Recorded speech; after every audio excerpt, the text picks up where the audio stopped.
Bom dia, boa tarde, boa noite. No momento que estiver assistindo a esse vídeo aqui, é um react bem interessante que, pelo fato de que eu moro nesse lugar tal, e que com isso eu achei interessante um vídeo falando do lugar onde eu estou. Então, com isso, eu achei interessante trazer um react e ver sobre o que esse conteúdo vai abordar sobre o local onde eu estou. Eu estou ainda produzindo os roteiros, estou tentando pegar pra gravar, aí tá no processo de edição também. Tem outros vídeos em si que eu ainda tô pensando em criar os roteiros. Então, por enquanto em si, tem bastante coisa nova surgindo e que ainda preciso pegar essas coisas e ainda por cima tentar filtrar e tentar executar da melhor forma possível, tá bom? Os conteúdos que eu tô tentando postar aqui vai ser da melhor qualidade possível, vai ser um dos conteúdos bem interessantes para vocês assistirem, tá bom? Enquanto estiver cozinhando os roteiros em si, tá bom? Vídeo de hoje aqui é do canal Gêmeos Investem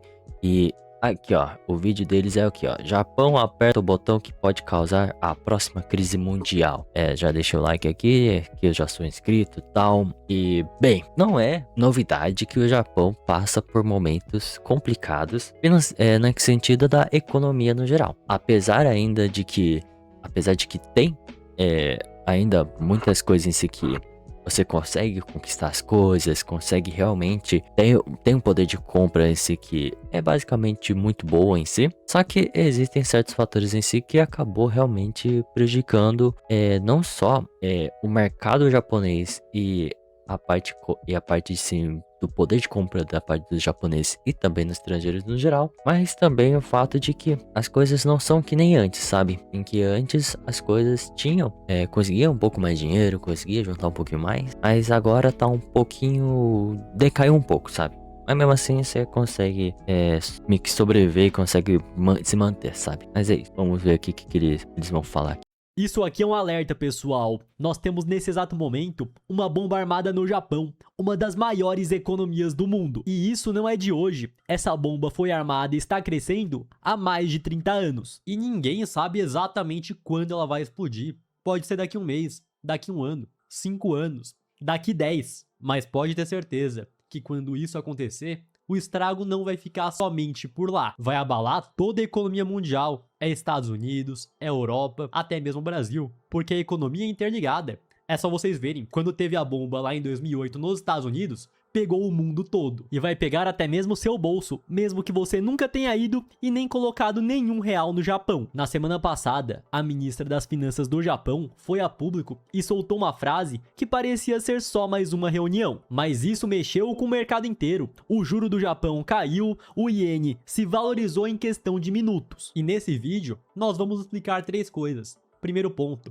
por que essa bomba está armada já há tanto tempo? Por que ela não explodiu até agora? E qual vai ser o gatilho que pode fazer tudo isso desmoronar muito em breve? E por fim, como isso vai impactar o seu bolso, os seus investimentos, mesmo morando aqui no Brasil ou em qualquer outro lugar do mundo? A ministra das Finanças do Japão, Satsuki Katayama, ela foi a público e pediu os fundos de pensão japoneses para considerar trazer parte desse dinheiro de volta para o Japão. Ou seja, tirar dinheiro que tem no mundo todo, na bolsa americana, nos títulos públicos americanos, na Europa e voltar lá para a terra do sol nascente. E para deixar muito claro, por enquanto, isso foi somente um pedido. Nenhum fundo foi obrigado a fazer nada. Foi somente uma fala para tentar convencer. E com isso, o iene estava se desvalorizando contra o dólar, isso já acontece há anos, e nós tivemos esse spike para cima, se valorizando. E para vocês terem noção da magnitude, a bolsa de valores aqui do Brasil vale 4,9 trilhões, ou seja, o quanto o Japão tem investido fora de lá equivale a 3 bolsas brasileiras. E é muito simples, esse dinheiro está investido em títulos públicos americanos, ações ao redor do mundo. A partir do momento que esse dinheiro tem que voltar para o Japão, eles vão ter que vender essas ações, vender esses títulos, o que pode causar uma queda generalizada nos mercados. E agora que vem a questão, porque ela quer que o dinheiro volte para o Japão, porque ele não pode ficar da forma que está no mundo todo. Esse gráfico aqui mostra a dívida do Japão comparado ao PIB, ou seja, tudo que eles produzem em um ano. Então lá atrás, anos 80, era 48% do PIB, depois chegou rapidamente, começo dos anos 2000, 174% do PIB, e atualmente estamos em um patamar de quase 250% do PIB. Se 100% do PIB é tudo que o Japão produz durante um ano inteiro, é só você pensar em uma família onde o marido e a mulher juntos ganham 10 mil reais por mês, ou seja, tudo que eles ganham em um ano inteiro, 120 mil. Com uma dívida de 120 mil, significa que eles devem tudo que eles produzem em um ano inteiro. Mas o que eles ganham, mês após mês, não é somente para pagar a dívida. Tem conta para pagar, escola do filho, plano de saúde, comida, aluguel. E o principal, quando você deve, você tem que pagar juros em cima dessa dívida. Mas o caso do Japão não é 100% do PIB, é quase 250%. Então é como se fosse uma família que ganha 10 mil por mês estar devendo 300 mil. E aí você se pergunta, Misericórdia. Pior que é isso mesmo. Pior que o caso aqui no Japão sobre a relação sobre essa dívida pública, ela é sempre comentada. Ela sempre é comentada no sentido de que a gente tem essa consciência e tal. Só que ela não é uma forma que, tipo, não tem o que, uma saída totalmente, sabe? Não tem, sabe? Isso é complicado, sabe? Porque o Japão em si tem é uma economia que é totalmente bizarra e ela não é uma economia que dá para ser comparada, por exemplo, à lógica do Ocidente. E também de acordo também, acho que até os Estados Unidos também tem uma dívida pública bem alta também em relação a isso. Mas isso acontece que, tipo, sei lá, existem muitos fatores em si de que é complicado falar porque entra na parte também de decisões políticas. As decisões políticas, infelizmente, e na maioria das vezes, elas não são para atender a população. Elas servem apenas para atender, infelizmente, serve com interesses políticos próprios deles. E que com isso, eles estão fazendo o seguinte, não só no Japão, mas no mundo todo, acabam empurrando a dívida para frente. E essa dívida para frente, assim, acaba caindo de governo em governo e acaba acontecendo isso de ninguém realmente encontrar uma solução, por exemplo, de tentar encontrar a diminuição da dívida pública. Isso acontece no Japão, acontece nos Estados Unidos e acontece no Brasil. Mas por que eles estão falando que no Japão é tão preocupante que pode respingar em outros países do mundo? Porque o Japão, desde o período em si que, depois da reconstrução mais ou menos em si do Japão em si, eles acabaram então se reconstruindo e depois eles acabaram então investindo em outros países mais ou menos em si, acabando também investindo em outros países no sentido de forma indiretamente, em que eles investiam esse dinheiro tal em outros países do mundo. Todos os países fazem isso, só que eles também, para tentar encontrar uma forma também de conseguir capitalização também sobre as pessoas que pudessem investir neles mesmos, eles colocavam os juros baixo, eles colocavam os juros bem baixo. Só que tinha um problema, existia um problema que eles faziam o seguinte, o Japão em si não preveu de que esse dinheiro que os juros está baixo aqui pudesse ser enviado para outros lugares de fora. Então, em vez da pessoa, é o que chamamos de carry trade, é o seguinte, você tá em um país que tem um juros baixo. Você consegue pegar emprestado por um juros baixo. A pessoa, por outro lado, também dá para fazer.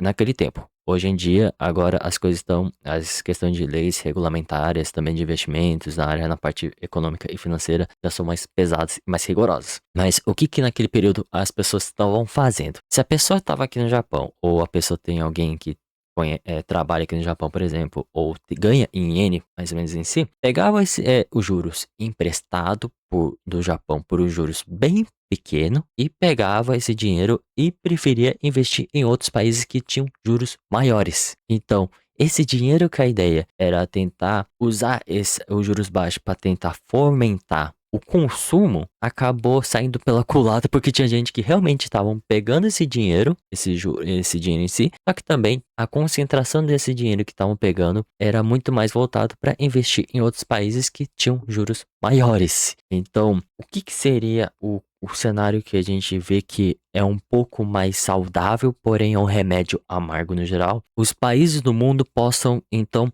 não ter essa política de juros negativo, porque um juros negativo por um bom período de tempo, ele acaba sendo também prejudicial, totalmente ruim. Também da mesma forma que os juros alto também é muito ruim.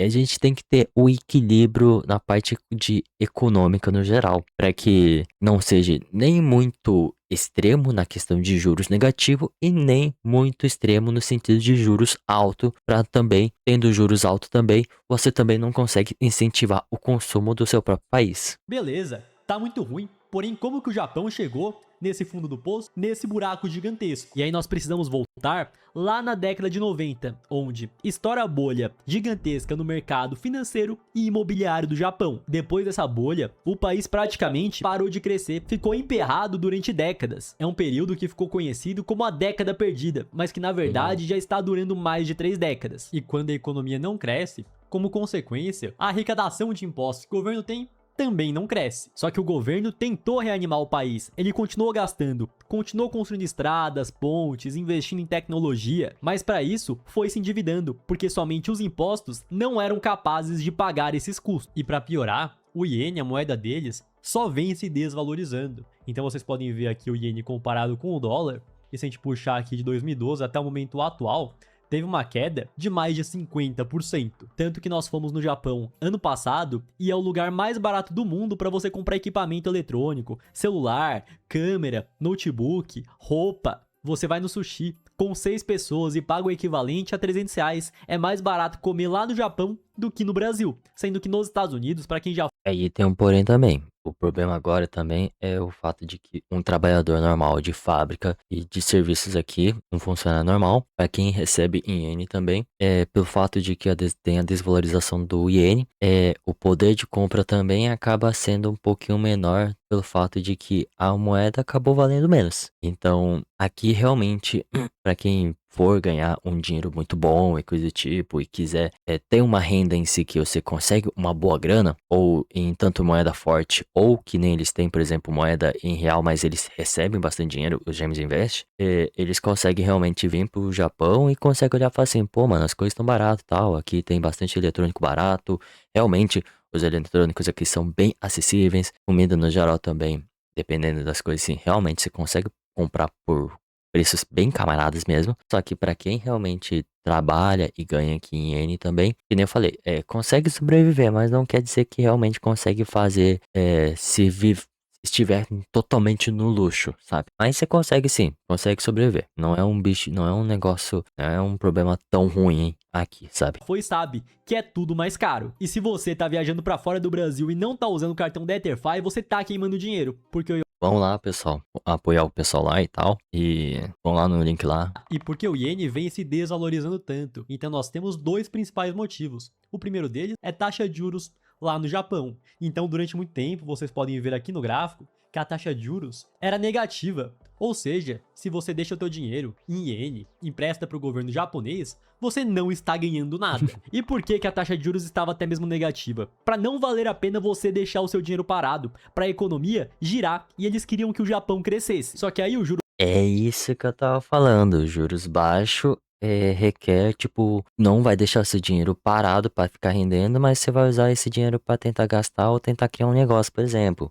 Porque realmente vale muito mais a pena fazer isso. Ou você vai mandar esse dinheiro para fora, vai conseguir juros maiores e consegue rentabilidade maiores. baixo deixa a moeda menos atrativa, pra que você vai trocar os seus reais, os seus dólares por iene e deixar lá, rendendo, se não tá rendendo nada? Ou seja, as pessoas vendem iene e compram dólar, compram outra moeda e investem lá no Tesouro Americano, investem em outro lugar. Com isso, entra uma demanda vendedora grande no iene e o preço vai caindo. E além disso, o Japão é uma ilha, um país muito pequeno, com uma população que é muito grande. Eles não têm a capacidade de produzir a própria energia que eles vão utilizar. Por isso eles importam. Então é tudo petróleo, gás, até mesmo comida. E quando o iene desvaloriza, as importações ficam mais caras. Com isso nós temos a inflação. E aí com a moeda japonesa, o iene desvalorizando, inflação subindo cada vez mais, o Banco Central do Japão teve que tomar uma Que nem eles falaram sobre o Japão ser uma ilha e ter muita concentração de gente em si, tipo, proporção de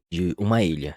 Pelo fato de o Japão ser uma ilha, pelo tanto de gente que tem em uma ilha, realmente é bastante gente. Apesar dos problemas terem realmente problemas de natalidade, problemas também de que tem muito mais idosos aqui e tal, e que esses problemas não são resolvidos do dia pra noite. Requer um tempo em si para resolver. Tanto é que existem sim, quando você vai andar na rua, existem bastante crianças e coisa do tipo e tal, andando na rua e tal, e bastante bebês surgindo porque tem incentivos do governo. Ainda não é uma mão de obra, ainda não é pessoal produtivo pra isso, né? Porque o período a criança em si tem que ter um tempo pra desenvolver e tal, tem que ter todo um período assim para realmente se desenvolver para depois entrar no mercado de trabalho e que com isso consiga contribuir para a sociedade através de pagamento de impostos e através também socialmente através do seu próprio trabalho, do seu próprio conhecimento e ainda por cima ela possa realmente viver a sua vida, correto? Ainda existem bastante crianças, tem bebês assim que às vezes você vai lá olhar e andar por aí, realmente tem, mas isso é uma medida que aconteceu recentemente. Tipo, mas aconteceu lá pra 2000, sei lá, 2008, sei lá, 2012, sei lá. Nesse período assim, historicamente ainda é um período recente sobre essas medidas de terem um incentivo e ainda mais que eles estão falando. E ainda o Japão tá gastando e gastando mais ainda. Então é complicado. Outra parte que eles falam também sobre a ideia de energia. A energia, no caso, realmente eles pegam energia e ficam importando de outros países e também a parte de alimentos também é importado de outros países também. Então, tanto é que a coisa mais doida de todas, por exemplo, é você ver que um tempo atrás, hoje em dia, tá meio parelho, por exemplo, o preço de carne. O preço de carne, por exemplo, japonês era mais caro do que a carne brasileira ou a carne que diz que é brasileira, só que é importada da Austrália. Porque o preço de você fazer a importação da carne no outro país acaba valendo mais a pena do que você criar o gado aqui no Japão. Porque os gastos de questão de território e a questão sobre alimentos também, sobre a criação de gado, acaba realmente tendo um custo que vai ser repassado pelo consumidor. Então, a importação de carne, por incrível que pareça, era mais barato do que criar o próprio gado. Isso é ao contrário do Brasil sobre isso, e apesar do Brasil também ter problemas do poder de compra também deles também, ainda assim o Brasil produz muito e fica exportando pro mundo todo, né?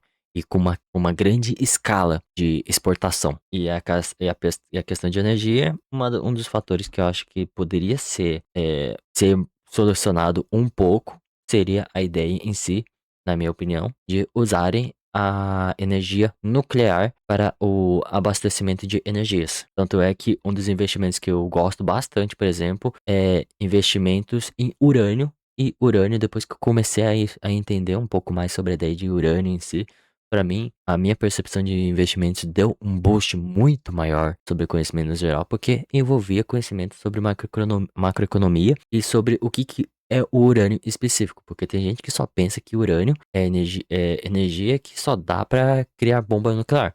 Mas, tipo, que nem eu falei, a energia nuclear também é uma das alternativas para você ter recursos de energia para que possa suprir o seu país. Tanto é que a Europa tomou decisões péssimas em relação à parte de energia, que ficou dependente ao gás russo, e depois disso a Rússia foi lá, teve um período que cortou e agora tem a energia um pouquinho mais reduzida. Agora, então, aí, tipo, ao longo do tempo, não sei como é que tá agora, mas deve estar ainda, a Rússia tá enviando energia, gás para a Europa em si, deve ter criado algum acordo no geral nesse período de tempo. Só que, olha a besteira que os caras fizeram, tipo, por exemplo, no período em si, eles começaram a apoiar a Ucrânia, só que nesse período em si, eles acabaram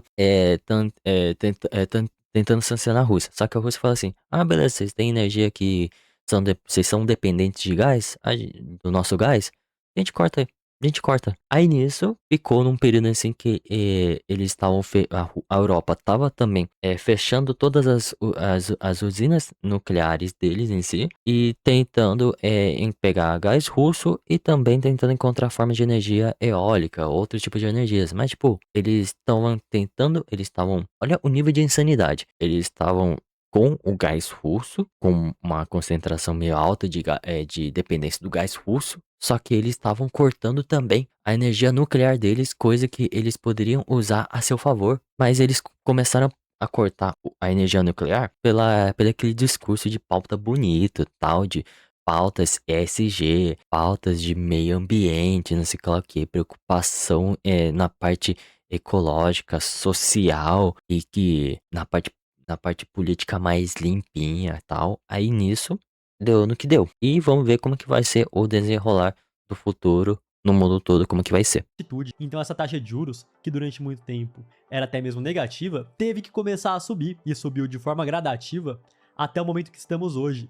Mais de 1%. E subindo o juro, o que acontece? A dívida deles, que vocês viram, não é pequena, na verdade é a maior do mundo, fica cada vez mais cara. É o que está acontecendo, por exemplo, com o Brasil hoje em dia, com uma Selic hoje acima dos 14% ao ano. E sempre tem a galera falando, não, porque fazem muito alarde com a dívida aqui no Brasil, enquanto isso tem países que está muito pior. Por exemplo, o Japão, vocês viram. Porém, o primeiro ponto, o juro lá subiu pra caramba e agora tá em 1%. Ou seja, o custo dessa dívida para eles é muito menor do que pra gente, que tá em quase 15% ao ano. E além disso, nós temos o indexador dessa dívida. No Brasil, vocês podem observar que quase metade da dívida tá atrelada à Selic. Ou seja, se o Banco Central sobe a taxa de juros hoje, a partir desse momento, nós já precisamos pagar muito mais juros. Já a do Japão, praticamente 100% da dívida é pré-fixada. Além disso, nós temos o vencimento médio. No Brasil é uma dívida mais curta, 4 anos. Já no Japão, 9 anos. Então no Japão, eles subiram os juros agora.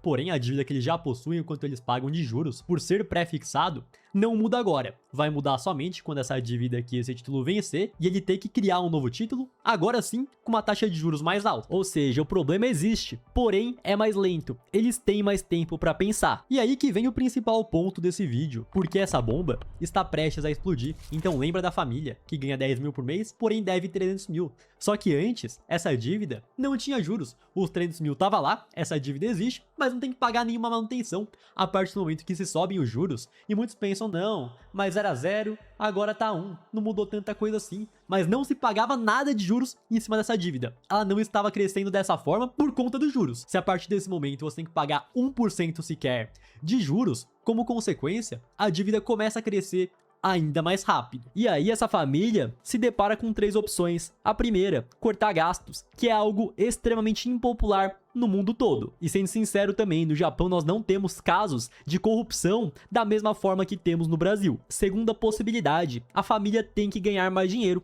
Porém, o governo, para ganhar mais dinheiro, tem que arrecadar mais em impostos. E a carga tributária no Japão em cima do consumo é baixa. O IVA é de 10%, porém a carga tributária em cima da renda Isso é algo que eu estava pensando sobre a ideia sobre como que eu ia voltar para o Brasil, e isso é algo que eu estava pensando, certas coisas assim que eu coloquei na balança em si, sabe? Apesar de que as coisas aqui no Japão não são a mesma coisa que nem o período do meu pai, quando ele estava aqui e tal, porque aqui não tinha tanto imposto, não tinha também, a gasolina também era mais barata, os produtos em si eram mais baratos em si. Eu vejo que, por enquanto, não vale a pena eu voltar para o Brasil. Não no sentido de que eu não gosto do Brasil, nem nada do tipo.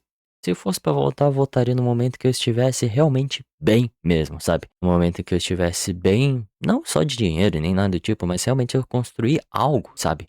Que possa realmente não só estar dependente de uma renda só. Porque se eu, por exemplo, não consegui, eu ainda estou construindo, tentando construir algo sólido, ou não só, ou não, não precisa nem ser sólido, mas algo assim que, mesmo que seja variado, eu consiga realmente ter um recurso a mais que eu consiga ganhar, ou mesmo que variado, no caso de negócios na internet e coisa do tipo, vou ganhar alguma coisinha, beleza? Então nisso eu não estarei só recebendo uma renda só pelo meu trabalho quando estiver sendo funcionário de uma fábrica ou de serviços no gerais em outros lugares em si, porque nisso, por enquanto, ainda sou uma pessoa que, tipo, precisa de um salário, uma renda para viver. E aqui, apesar dos pesares, tem oportunidades em si de que consigo realmente encontrar uns trabalhos em si que possa realmente conseguir um pouquinho mais de dinheiro, consiga pagar minhas contas, consigo ainda investir nos meus projetos e que com isso eu consiga tentar construir um negócio enquanto isso. No caso, no Brasil, eu não sei como que estão as coisas. Aí entra aquela ideia de que, realmente, no Brasil tá faltando mão de obra e tal, tá faltando, tem gente que realmente precisa de mão de obra e tal, só que tem um problema. Se tem esse período de mão de obra em si, será que realmente pelo fato do problema do Brasil ter aquela questão de imposto, a questão de leis trabalhistas serem mais rígidas, questão também de que o problema da mentalidade brasileira de sempre pensar em levar vantagem, sim, sabe? Acaba realmente prejudicando tipo, a questão do mercado brasileiro também, de realmente se encontrar vagas de trabalho, infelizmente, de que, sei lá, pedem o céu e a terra, pedem que você tenha inglês, alemão, fluente, e que com isso ganhe, sei lá o que, faça outra coisa e tal, e com isso é um salário meio baixo, sabe? Um exemplo, pediu inglês, inglês fluente, pediu também conhecimento também na área de desenvolvimento de sistema, com isso você vai trabalhar na parte de marketing, mas também na parte de programação, aí você ganha um salário de 5 mil. Ó, vamos ser justos, não é um negócio em que você vai, uns 5 mil, tipo, na sua conta mesmo.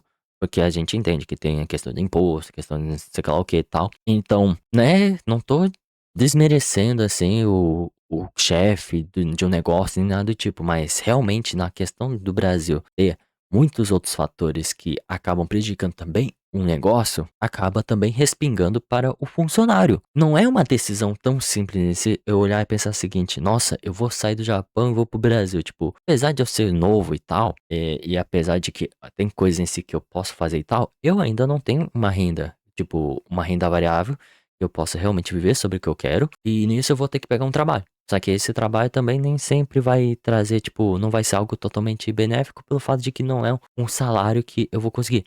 Porque eu não tenho experiência em nada, sabe? Eu não tenho experiência em algum outro lugar. A menos que eu encontre, só que a questão é, encontrar eu não sei se eu vou encontrar. Nisso eu não prefiro. Então nisso eu prefiro, por enquanto, não arriscar. Prefiro pegar um tempo para pensar e analisar. Ainda já é muito alta, e aumentar ainda mais impostos vai sufocar uma economia que já não cresce há mais de 30 anos. E aí nós temos o terceiro, que é você pegar uma dívida nova para pagar a dívida antiga. Da mesma forma que quando o camarada está endividado, está devendo cartão, ele usa um cartão de crédito para pagar o outro. Porém, aí entra mais um problema. No passado, para fazer dívida, não se pagava juros, era zero, vocês viram no gráfico. Agora vai ter que pagar juros, o que vai crescer a dívida de forma mais acelerada. E um quarto fator no Japão que tem acontecido há décadas e faz tudo isso ser ainda mais difícil de se resolver é o envelhecimento da população. Nós fomos no Japão ano passado e, sendo sincero, praticamente não tem criança. O que tem de criança lá é estrangeiro turistando. Tanto que nós temos hoje 29,3% da população japonesa com mais de 65 anos de idade, sendo que esse número vai evoluir ainda mais.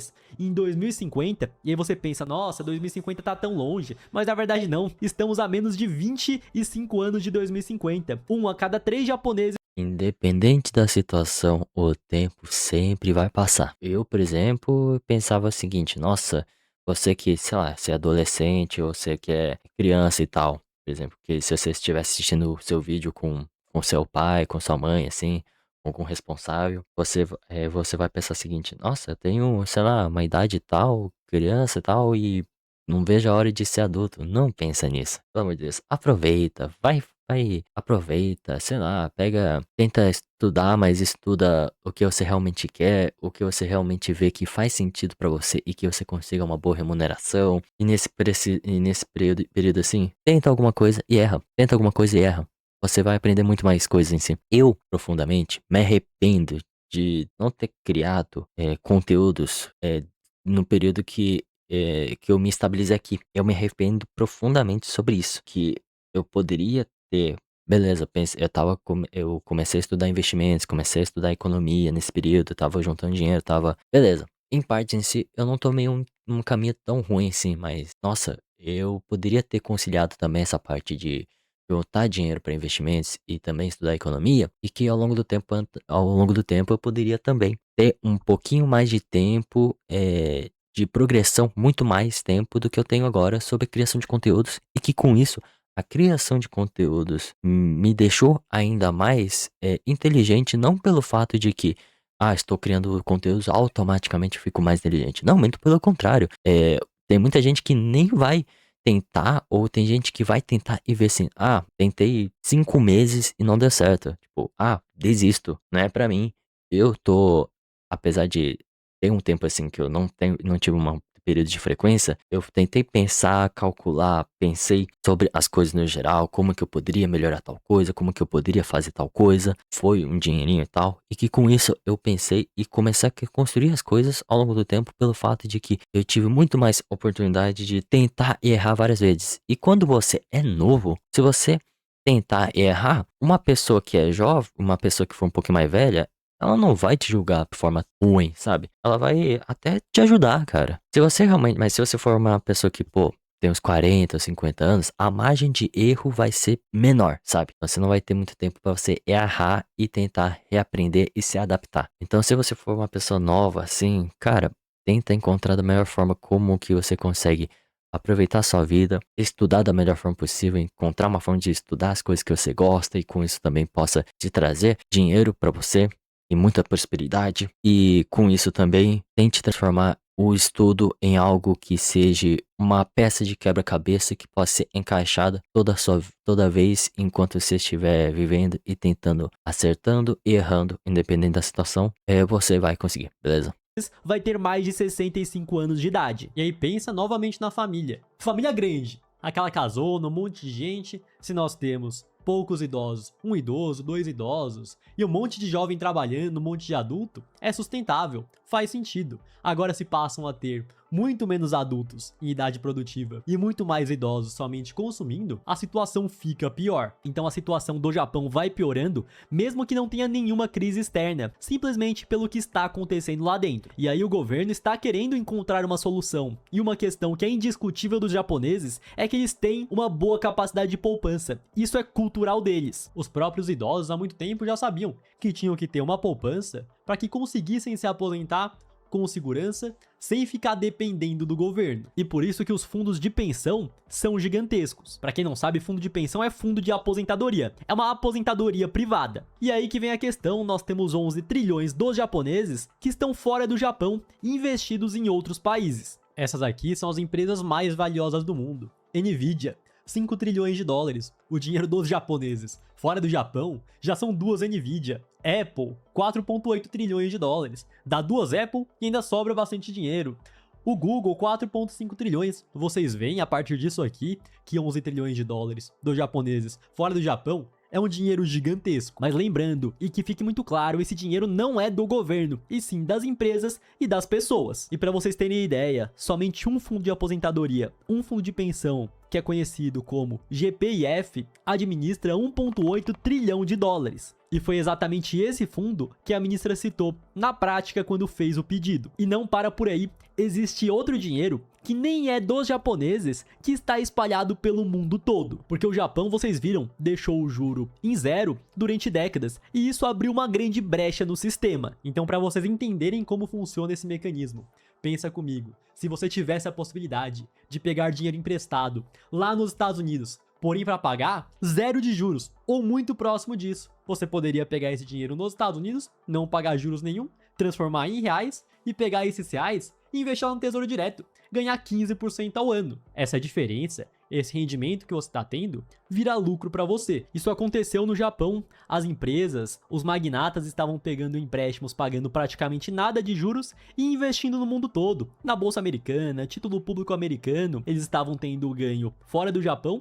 E aí, como a dívida crescia muito devagar, eles tinham essa diferença colocando no bolso. E você ainda está pegando empréstimo em uma moeda que está se desvalorizando contra o dólar. Então, de 2021 para cá, o iene se desvalorizou. Uma das coisas assim que eu acho que eu não gosto muito de comparações, por exemplo, em relação à moeda do Japão e a outras moedas do mundo, é que o fato de que eles colocam a ideia de, estou aqui colocando um iene, mas eu acho que não é uma comparação tão justa assim. Por que que eu falo que o iene não é a melhor comparação sobre outras moedas do mundo? Porque eu acho que a forma mais correta é você usar um dólar e depois você aplicar no mundo todo. Porque basicamente tudo que a gente consome e o que a gente vai fazer as coisas em si é tudo gerado em dólar, porque é a moeda internacional que é mais usada no mundo, correto? Porque a moeda dólar ela é predominante no mundo todo. Então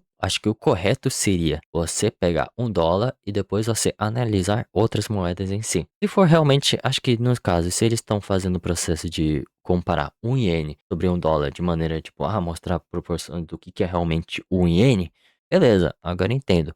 Mas você usar o iene como uma forma de realmente usar como uma régua sobre se o país está bem ou não, eu acho que não é tão justo. Mas qual que seria a melhor forma? Seria melhor, no caso, você falou um dólar, mas e se fosse o iene? Você olhar e falar assim, quero colocar em iene. É a comparação. Se fosse a melhor comparação de todas, seria a questão de você usar 100 ienes. Tá bom? Você usar. Deixa eu até sair daqui um pouco, porque é o seguinte, vamos colocar aqui, dólar americano e tal, e vamos colocar... A comparação mais justa seria você colocar 100 ienes. Porque aqui no Japão, o poder de compra que a gente usa aqui, que a gente consegue comparar como se fosse, um produto de $1, por exemplo, você consegue comprar produto de $1, que seria um preço base lá nos Estados Unidos para comprar alguma coisinha, entendeu? Uma coisinha decente, $1, correto? Aí nisso, você usa $1 como padrão.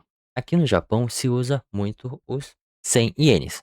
Mas pelo fato de que as coisas subiram e coisa do tipo, e também tem a questão de... Tem um imposto também, dependendo, então você aumenta para 110 mais ou menos. Com 110 ienes em si, é um produto que você consegue comprar alguma coisa decente para você pelo menos não passar sede ou fome, sei lá. Se bem que algumas coisas, por exemplo, de um onigiri, por exemplo, antes estava a 110, agora tá um pouquinho mais complicado nas lojas de conveniência. Agora tá um pouco mais de 200 ienes.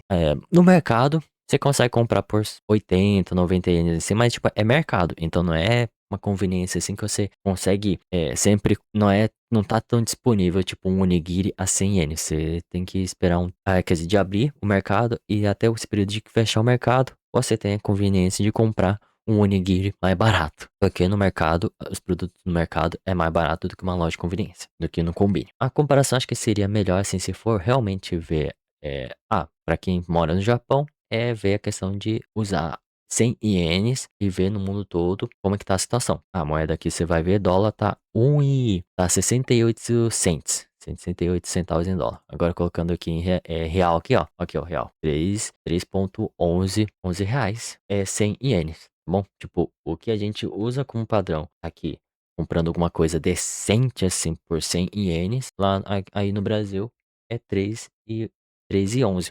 34%. Ou seja, você pegou o empréstimo em iene e trocou por dólares. Como o iene se desvalorizou, você vai precisar de uma quantidade menor de dólares para pagar essa dívida. O camarada ganhou na desvalorização do iene e, ao mesmo tempo, também ganhou no ativo que ele investiu. Então ele foi lá e fez o feijão com arroz, comprou somente a bolsa americana, S&P 500, 500 maiores empresas dos Estados Unidos. Dos últimos 5 anos para cá, trouxe um retorno de 72%. Isso aqui funcionou muito bem durante anos, porém sim, existe um grande risco. Os juros do Japão têm que se manter baixo, e se manteve durante muito tempo. Quando o juro sobe, chega um momento que não vale a pena você correr esse risco para pagar esses juros. E além disso, o iene não pode se valorizar contra o dólar, porque pensa comigo, você pegou o empréstimo em iene, você vai ter que pagar o empréstimo depois em iene, mas aí o iene ele vai subir em relação ao dólar, ou seja, você vai precisar de mais dólares para pagar a mesma dívida. E essa estratégia já causou um grande pânico nos mercados, lá em 2024, quando o juro do Japão saiu de 0,1% para 0,25%. Muitas instituições pegavam dinheiro emprestado no Japão, porém não investiam somente o dinheiro que foi pego emprestado. Alavancavam 2, 3 vezes. Somente com essa leve subida nos juros, precisaram desfazer as posições, ou seja, vender os ativos na bolsa americana, Bitcoin, ações e voltar esse dinheiro para o Japão para pagar a dívida. Então esse aqui é o gráfico do Bitcoin. Vocês podem observar e logo após essa subida de juros no Japão, vocês podem ver que durante alguns dias teve uma queda absurda. Ele saiu de 69 mil dólares e triscou lá nos 50 mil dólares, 30% de queda. Bolsa americana, mesma coisa. Teve uma grande queda de quase 10%. 10% das 500 maiores empresas dos Estados Unidos são trilhões e trilhões de dólares saindo. E aí acontece aquilo que não pode acontecer de forma alguma nessa estratégia, que é o iene se valorizar. Então vocês podem ver que ele só vinha caindo ao longo do tempo, as pessoas tiveram que recomprar iene para pagar a dívida e como consequência, o iene teve uma alta gigantesca. Teve uma alta de mais de 15%. Imagina, você tem uma dívida e do dia para a noite, por conta dessa valorização do iene, você tem que pagar 15% a mais por ela. E aí que vem o ponto. Se um pequeno aumento nos juros já causou esse grande pânico, Imagina se o Japão sinaliza que vai ter que subir ainda mais. E pior ainda, o Japão querendo trazer o dinheiro do mundo de volta para o país. E como o sistema financeiro global é todo conectado, isso afeta diretamente as bolsas de todos os países. Esse pequeno problema no Japão, lá em 2024, causou uma queda no Bitcoin de quase 30% e na bolsa americana de 10%. E isso afeta até mesmo você no Brasil. Em grandes crises, o mundo todo corre pro dólar. Tanto que lá na crise de 2008, o dólar estava por volta de 1,59, 1,60 e teve uma subida gigantesca, 50% de alta. Ele foi parar lá nos 2,35. Lá na pandemia, mesma coisa. O dólar estava por volta de 4,14 e foi parar acima dos 5,50. E aí para você brasileiro, boa parte do que nós consumimos está atrelada ao dólar. É o petróleo, o café, o seu alimento, até mesmo a sua carne. Quem tem tudo somente no Brasil, infelizmente, acaba se dando mal. E é por conta disso que é muito importante você ter sim parte do seu patrimônio fora do Brasil. Inclusive, hoje você pode começar, mesmo que com pouco dinheiro. Então, no passado, só investia na bolsa americana, só investia no exterior, quem já era magnata. Hoje você começa com $50 e eu vou fazer o passo a passo prático com vocês. E fazendo esse mesmo passo E, gente, se vocês quiserem ver o passo a passo lá de como que funciona essa parte de investir lá na plataforma lá da Quantifier, pelo que eu vi, vão lá no canal lá pra apoiar eles e tal. Aí se realmente quiserem investir lá na Quantifier, beleza? Pelo que eu vi aqui, já percebi que já é um AD, mas passo foi um convite. Fazendo esse passo a passo, a sua vai estar lá. E a realidade é que esse primeiro passo foi um convite para voltar o dinheiro para o Japão. Mas quando um país muito endividado somente faz um convite, vai ser difícil de resolver esse problema que já é gigantesco, que já vem se alastrando há décadas e décadas. Isso aí é a aposentadoria de muita gente. Podem pensar, o país está afundando, para que eu vou trazer o meu dinheiro de volta? Para financiar a dívida daqui. E aí esse pedido pode ser cada vez menos voluntário. E isso pode acontecer de diversas formas. Você ter uma alocação mínima no país para poder investir fora, ou então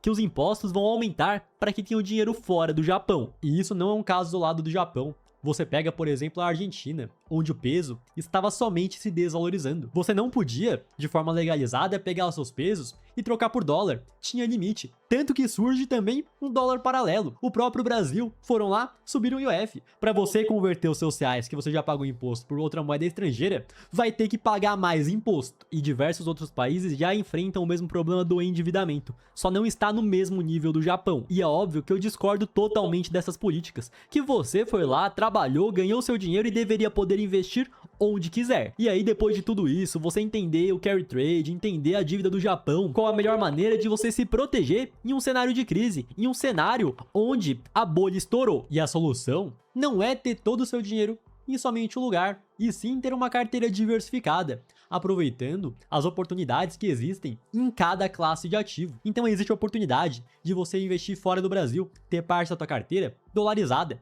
investir em empresas americanas, da mesma forma que existe a oportunidade de investir na renda fixa aqui no Brasil, seja no pós-fixado, para receber Selic, CDI, quase 15% ao ano, ou então pegar um pré-fixado que a taxa está muito alta, pegar um IPCA+, existe a possibilidade de investir em boas empresas aqui no Brasil que são resilientes, que sobrevivem mesmo em cenário de crise. Comprar bons fundos imobiliários com imóveis defensivos, que independente do que aconteça, permaneçam alugados. Ter uma parte em Bitcoin, já que é uma moeda inconfiscável, descentralizada, que só você tem acesso fazendo autocustódia. Não é uma resposta, não é somente uma bala de prata, e sim você ter a sua carteira de investimentos bem alinhada. E inclusive para você do outro lado, que já investe, mas não tem certeza se está no caminho certo ou não, se são bons investimentos, se a sua carteira é capaz de sobreviver em um cenário extremamente ruim. Nós estamos liberando para esse vídeo 15 vagas, para você ter uma análise gratuita da sua carteira. é isso aí. Depois vocês vão lá ver também que eles têm bastante negócio, assim, tipo, tem negócio da Quantifier também, que eles ficam falando sobre recomendação de corretora. Depois eles também tem a questão do negócio do cartão de cashback também em viagem internacional. Tem também a questão de análise sobre sua carteira de investimentos. Vocês podem ir lá no vídeo, naquele vídeo lá. Na descrição eu vou passar o vídeo original aí. Se vocês realmente tiverem interesse, vocês podem ir lá, tá? Pra apoiar também eles. Dito em si, então, que nem eles falaram que realmente o que a medida em si de outros governos em si de realmente pegarem seu dinheiro, através de impostos, através de limitações também de troca de moedas, são medidas extremamente impopulares e extremamente péssimas em si voltado à liberdade também ao consumidor, ao cidadão no geral. É algo que somos contra. Eu James Investes, é contra, apesar de entendermos de que realmente os cenários também dos países em si não seja da melhores, acaba realmente, infelizmente, repassando pela população. Então nisso não é só agora, mas nisso realmente é algo que as pessoas têm que pensar, parar para pensar, de que quando a gente fala sobre investimentos, a gente não fala sobre a ideia de que você vai ficar rico, vai ter carrão e você precisa ter muito dinheiro para investir. Você pode começar com um pouco. Depois que você começa com um pouco, você acaba vendo se realmente é pra você. Depois você tem que estudar pra caramba. Em áreas que realmente possam te doar monetização. Áreas que realmente você vê que tem bastante gente entrando, tem bastante gente estando bem sucedidos. Ou áreas em si que futuramente pode ser uma janela de oportunidade que não está sendo bem aproveitada. Você pode analisar esses fatores e com isso você pode aproveitar esses fatores. Tanto é que existem pessoas que desde as antigas olhou e analisou o cenário de cartas Pokémons e que com isso aproveitou desse cenário de cartas Pokémons e adquirindo cartas Pokémons conseguiu vender por mais caro e com isso agora hoje em dia tá insuportável você tentar procurar cartas Pokémons. Da mesma forma também existem gente que usam bastante recursos de inteligência artificial para criação de conteúdos e ainda por cima impulsionamento de criar mais conteúdos em si, porque a IA acabou realmente facilitando muito mais coisas para criar conteúdos. Só que existem certas coisas em si que você tem que realmente tomar cuidado, que seria a ideia de que não é ficar dependente só de um lugar em si que possa gerar dinheiro. Você também tem que encontrar outras áreas em si que você possa investir e ao longo do tempo você consiga dinheiro a mais e ainda por cima você consiga também ter uma renda ativa que consiga ter esse dinheiro e ter o controle sobre seus gastos para que você também possa gastar da melhor forma possível também para aproveitar sua vida, mas também conseguir juntar um dinheirinho e ainda para imprevistos e ainda por cima investir esse dinheiro em, dependendo do cenário assim, você não esteja com dificuldades, tá bom? E lembrando, fiquem até o final assim para ver a tela e vai aparecer 2 vídeos interessantes em que vocês possam assistir. Depois disso, eu quero que você comente o que você achou desse vídeo e compartilhe para outras pessoas também que não sabiam desse conteúdo em si e eu estou passando para vocês, tá bom? Mas antes, escolha um desses 2 vídeos e boa sorte nos campos de batalha.